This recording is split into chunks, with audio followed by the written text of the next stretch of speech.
आज हम statutory corporation की बात करेंगे। बहुत इंटरेस्टिंग कंसेप्ट है, बड़े ध्यान से सुनना। अक्सर लोग इसको गलती करते हैं just by the word corporation. ये पूरा कंसेप्चुअल क्लैरिटी मैं आपको दूंगा। नाउ सबसे पहले स्टैट्यूटरी कॉरपोरेशन का एक और नाम है पब्लिक कॉरपोरेशन। लिख लो, यहाँ पे दिया नहीं है। हालांकि टेक्निकली वर्ड मार्केट में स्टैट्यूटरी कॉरपोरेशन के तौर पर ही यूज किया जाता है। बड़े ध्यान से सुनना, ये आपको फिंगर टिप्स में कॉरपोरेशन मिलेंगे। आप बोलोगे पांच, देखो 16 लाख कंपनीज है, करीबन 2.5 करोड़ किराना शॉप्स है, बट स्टैट्यूटरी कॉरपोरेशन आप बोलोगे 10, 15, 20 इतने ही मिल रहे हैं। क्यों? क्योंकि स्टैट्यूटरी कॉरपोरेशन उसको बोलते हैं जो पार्लियामेंट के थ्रू शुरू हुआ। मतलब कि लोकसभा, ठीक है, लोकसभा, राज्यसभा या विधानसभा, विधान परिषद, इनके द्वारे, इनके थ्रू जो स्टार्ट हुआ कंपनी है। वैसे तो कंपनी नहीं बोलते उनको, टेक्निकली क्या बोलते हैं? Statutory corporation. आपने पब्लिक कॉरपोरेशन बोला तो भी वो करेक्ट माना जाएगा। तो स्टैट्यूटरी कॉरपोरेशन वो है जो पार्लियामेंट के थ्रू, जो देश का, या तो महाराष्ट्र जो स्टेट लेजिस्लेटर या गुजरात, जो भी अलग अलग स्टेट लेजिस्लेटर शुरू करते हैं जो कॉरपोरेशन कंपनीज। बट ये शुरू करना आसान नहीं है, क्योंकि जैसे कि आरबीआई है, तो आरबीआई एक्ट 1934, इनको पूरा कायदा अलग से बनाना पड़ता है। 1934 में लिख दो, ठीक है। आईसीआईसीआई एक्ट 1955 है, पूरा कायदा बना, वो कायदा कमिटी देखेगी, फिर रिव्यू होगा, इसको सालों साल लगते हैं। फिर पैसा लगाओ, आप सोचो, ये आज के तारीख में तो लगभग फॉर्म होता ही नहीं है, क्योंकि आपको पावर, फंक्शन, ड्यूटी सब डिसाइड करना पड़ता है। शेयर कैपिटल सब्सक्राइब करना पड़ता है। Reserve bank of India, LIC, SBI, ICICI, IDBI, ये सब स्टैट्यूटरी कॉरपोरेशन में गिने जाएंगे। तो फीचर्स क्या है स्टैट्यूटरी कॉरपोरेशन का? ये एक कॉरपोरेट बॉडी है, एक आर्टिफिशियल पर्सन है। अच्छा, एक खासियत है, आपने एलआईसी लिमिटेड नाम के एंड में कभी देखा है? नहीं, क्योंकि इन लोग को परमिशन रहता है not to use the word limited at the end of their name. RBI देखो लिमिटेड नहीं है, एसबीआई में भी एंड में लिमिटेड नहीं है। सो इन लोग को ये क्रिएटेड बाय लॉ एक इंडिपेंडेंट लीगल एंटाइटी है। जैसे कि डिपार्टमेंटल अंडरटेकिंग खुद डिपार्टमेंट का अंग था, गवर्नमेंट का एक हिस्सा था, लेकिन ये पार्लियामेंट के थ्रू स्टार्ट हुआ है।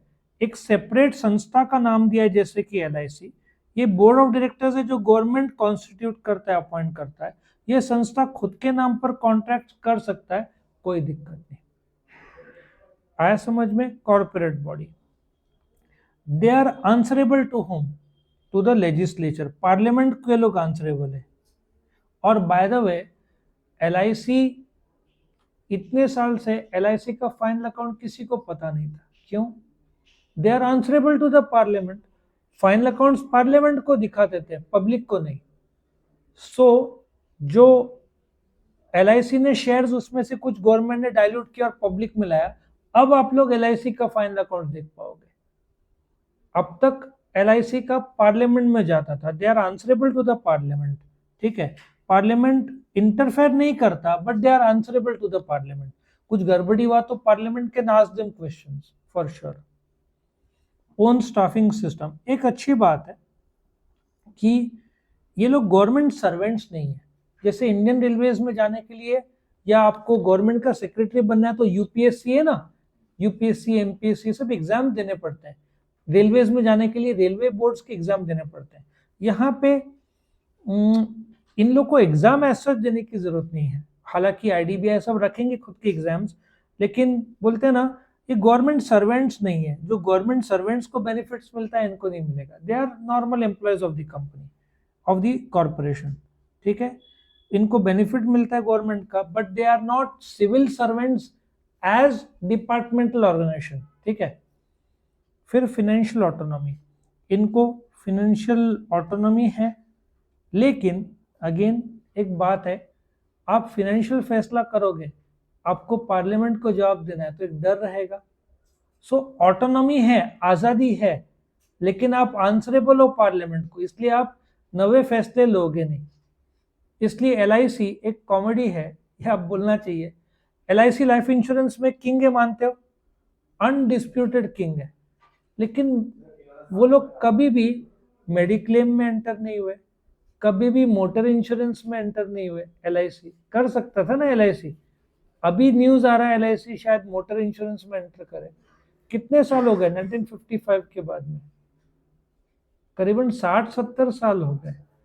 और एलआईसी कभी भी मोटर इंश्योरेंस या मेडिक्लेम हेल्थ इंश्योरेंस में एंटर किया होता तो आज रूल किया होता पूरे देश को, राजा बन गया होता, लेकिन कभी उन्होंने किया नहीं है।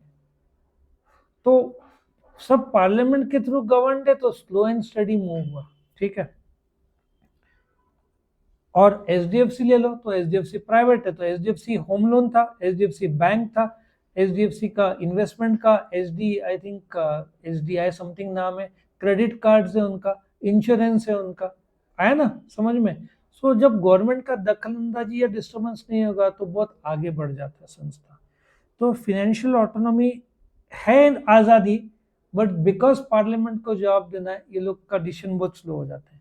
पॉलिटिकल इंटरफेरेंस नहीं रहेगा इनका कोई भी, ठीक है, there is no political interference. ये फीचर्स में बोलते हैं, बट ऐसा नहीं लगता कि होगा, क्योंकि पार्लियामेंट के थ्रू शुरू हुआ है। पॉलिटिकल दखलंदाजी नहीं होना चाहिए ऑन पेपर, लेकिन प्रैक्टिकली थोड़ा बहुत तो होता ही है। मेरिट्स क्या है स्टैट्यूटरी कॉरपोरेशन का, इनको फ्लेक्सिबिलिटी ज़्यादा है as compare to departmental undertaking, ठीक है। ऑर्गेनाइजेशन एंड मैनेजमेंट, ये बोलते हैं ना आज़ाद है, इंडिपेंडेंट है, लेकिन डिपार्टमेंट से ज़्यादा फ्रीडम इनको है। किससे? डिपार्टमेंटल से। फ्लेक्सिबिलिटी भी है, लेकिन नवे फैसले से ये लोग डरते हैं चलाने वाले। क्यों? बोर्ड ऑफ डायरेक्टर्स चलाते हैं, बिकॉज दे नो कि they are answerable to the parliament. इन्होंने कुछ नया चालू किया और वो ठीक से चला नहीं, तो पार्लियामेंट को जवाब देना पड़ेगा। सो फ्लेक्सिबिलिटी है, आप इनिशिएटिव भी ले सकते हो, लेकिन कोई लेता नहीं है इतना। At day to day management में भी इनको ऑटोनॉमी है, गवर्नमेंट का दखलंदाजी नहीं है, आप मैनेज करो, लेकिन अगेन लिमिट्स आ जाते हैं, क्योंकि पार्लियामेंट के थ्रू शुरू हुआ है, तो ग्रोथ जैसे हाथी की तरह स्लो चलेगा, चीते की तरफ फास्ट नहीं। आज रिलायंस कैसे फास्ट मूव हो रहा है, क्योंकि they are not answerable to the government, वो लोग प्राइवेट सेक्टर में आते हैं, तो वो लोग फटाफट मूव कर रहे हैं, क्विक डिसीजन। मेरिट्स बोल रहे हैं क्विक डिसीजन, लेकिन इतने टाइम से यहाँ पे बोल रहे हैं रेड टेपिज्म नहीं है, बट प्रैक्टिकली क्विक डिसीजन ये संस्था में होता ही नहीं है। क्विक डिसीजन होता तो एलआईसी अच्छा टू व्हीलर इंश्योरेंस में कब का एंटर कर चुका होता, मेडिक्लेम जो आज के तारीख में सबसे जरूरत है उधर एंटर कर चुका होता। स्टाफ एफिशिएंट, ये बात सही है, इनका स्टाफ काफी होशियार रहता है। रेमुनरेशन क्योंकि उनको एग्जाम देके, गवर्नमेंट के एग्जाम नहीं होते, स्टैट्यूटरी कॉर्पोरेशन का एग्जाम होता है, तो स्टाफ एफिशिएंट रहता है। प्रोफेशनल मैनेजमेंट, अच्छा बोर्ड ऑफ डायरेक्टर्स नॉमिनेट कौन करते हैं? गवर्नमेंट करते हैं। और गवर्नमेंट क्या करते हैं? जिसके पास एक्सपीरियंस है वहां पे फोन जाते हैं, एरा गैरा किसी को अपॉइंट नहीं करते, क्योंकि अल्टीमेटली डायरेक्टर ने कुछ गलती किया तो पार्लियामेंट को जवाब देना पड़ेगा। सो जिसका नाम है, रेप्यूटेशन है, गवर्नमेंट खुद से चुनता है। So board of directors privately appointed नहीं रहते, किसके अपॉइंटेड रहते हैं? बाय द गवर्नमेंट रहते हैं। इजी टू रेज कैपिटल, क्योंकि गवर्नमेंट का स्टैंप लग गया, पार्लियामेंट के थ्रू शुरू हुआ, तो आराम से बॉन्ड्स रेज होता है, पैसा आराम से मिल जाता है, क्योंकि गवर्नमेंट का गारंटी। आज गवर्नमेंट ने बोला कि हम नया कंपनी डाल रहे हैं, पब्लिक पैसा देगा कि नहीं देगा, क्योंकि 100% गवर्नमेंट का गारंटी रहता है, ठीक है। फिर demerits, autonomy on paper only, ठीक है। ये बात मैंने क्या बोला था, ऑटोनॉमी, आपको गवर्नमेंट से के बगैर आप फैसला ले सकते हो, लेकिन ये कागजी है, कोई भी फैसला लेने जाएगा उसको एक डर हमेशा रहेगा, फाइनल अकाउंट्स पार्लियामेंट में जाएगा, जवाब पार्लियामेंट को देना है।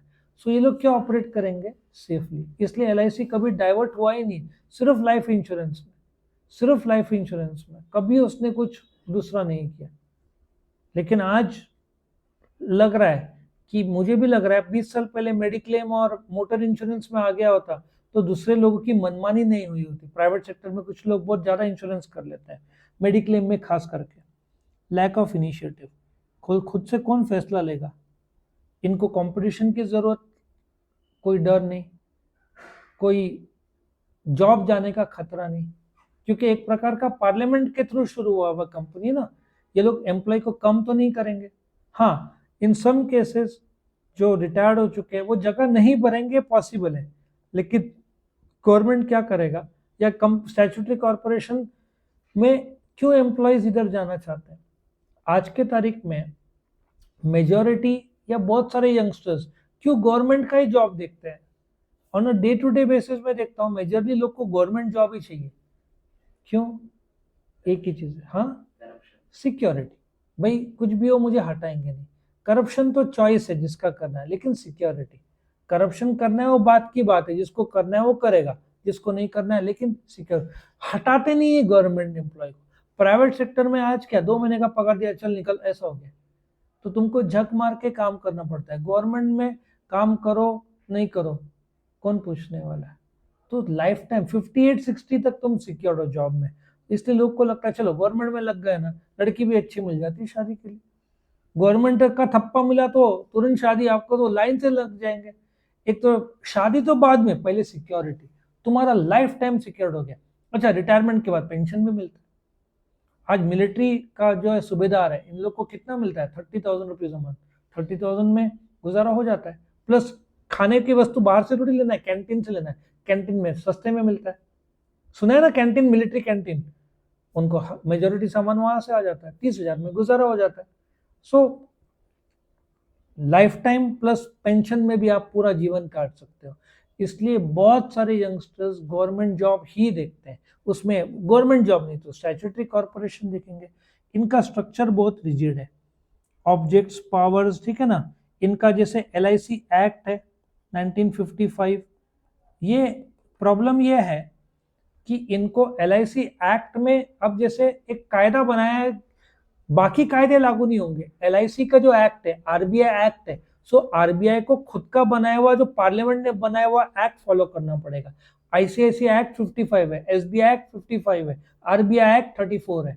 सो मुझे वो कायदा जो पार्लियामेंट ने बनाया, जो बहुत रिजिड है, वही फॉलो करना है, मैं खुद से फॉलो नहीं कर सकता। क्लैशेस अमॉन्ग इंटरेस्ट होना ही है ना।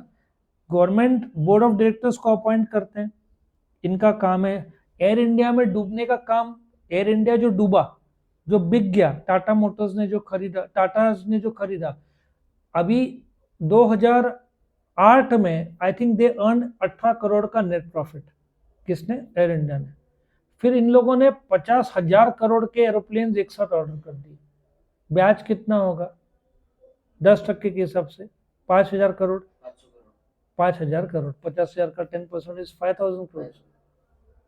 एयर इंडिया 2008 के बाद ये साल बिका, 2 लाख करोड़ का घाटा किया, बिक गया एयर इंडिया, क्योंकि बैड मैनेजमेंट। अच्छा, एक जोक की बात, जब एयर इंडिया था तभी प्राइवेट नहीं था, जेट एयरवेज ये सबको अलाउड नहीं था, सिर्फ अकेला एयर इंडिया था।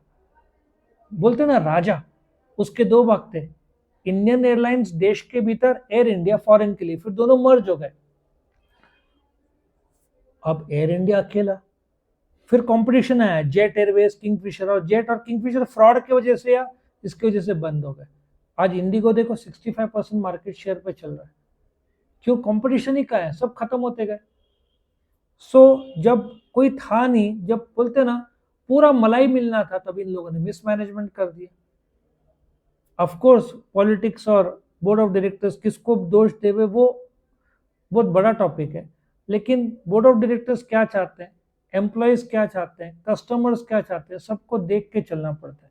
Unfair practice, the governing body जैसे डायरेक्टर्स ने कुछ प्रैक्टिस अनफेयर कर दिया, इनएफिशिएंसी, जब बहुत लॉस हो जाता है तो नए टैक्स बोलते हैं ना, जब मैं घाटा कर रहा हूँ बिकॉज ठीक से मैनेज नहीं किया तो मैं रेट बढ़ा दूंगा, जबकि ठीक से चलाया नहीं है। एयर इंडिया का जब इतना लॉस हो रहा था तो मैनेज ही नहीं कर पाए वो लोग। अब मिसमैनेजमेंट का कीमत क्या करना पड़ता है, रेट बढ़ा दो। अभी महाराष्ट्र गवर्नमेंट का ले लो, महाराष्ट्र गवर्नमेंट ने इतना अच्छा योजना लाया, लाडली बहन योजना सब लाया ना, 1500 रुपये महीना है, सब देंगे, अच्छी बात है, लेकिन इसका पैसा कहाँ से आएगा?